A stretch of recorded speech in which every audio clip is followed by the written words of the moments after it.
Anh đã không giữ được nhiều hạnh phúc cho em.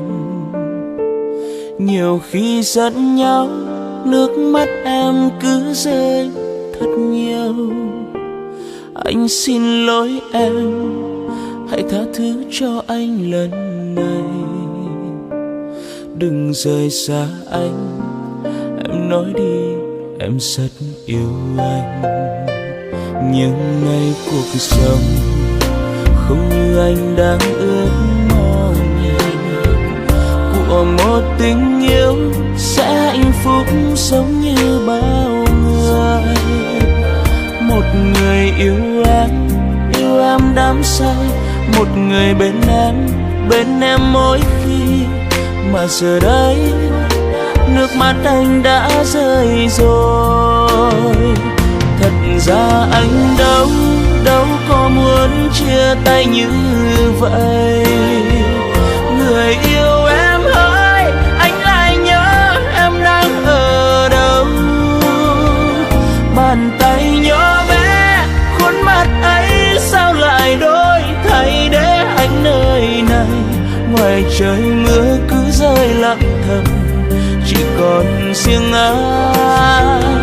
Thật sự nhiều khi muốn nhắn tin gửi cho em nhiều, lại sợ người ấy đang hạnh phúc vui bên một ai.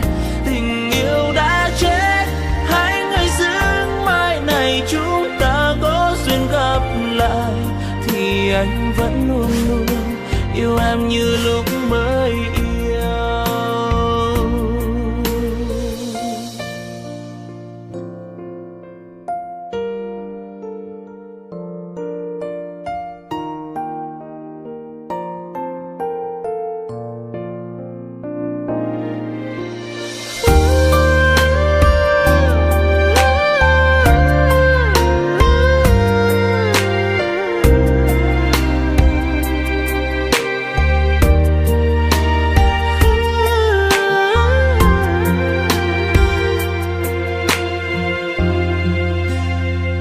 Anh đã không giữ được nhiều hạnh phúc cho em.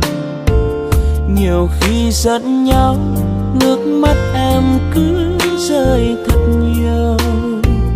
Anh xin lỗi em, hãy tha thứ cho anh lần này. Đừng rời xa anh, em nói đi, em rất yêu anh. Nhưng ngày cuộc sống không như anh đang ước mơ, của một tình yêu sẽ hạnh phúc giống như bao người. Một người yêu em đắm say, một người bên em mỗi khi. Mà giờ đây nước mắt anh đã rơi rồi. Thật ra anh đâu có muốn chia tay như vậy. Người yêu em ơi, anh lại nhớ em đang ở đâu. Bàn tay nhỏ bé, khuôn mặt ấy sao lại đổi thay để anh nơi này. Ngoài trời mưa cứ rơi lặng thầm, chỉ còn riêng anh. Thật sự nhiều khi muốn nhắn tin gửi cho em nhiều, lại sợ người ấy đang hạnh phúc vui bên một ai. Tình yêu đã chết, hãy người giữ mai này chúng ta có duyên gặp lại. Thì anh vẫn luôn luôn yêu em như lúc mới yêu.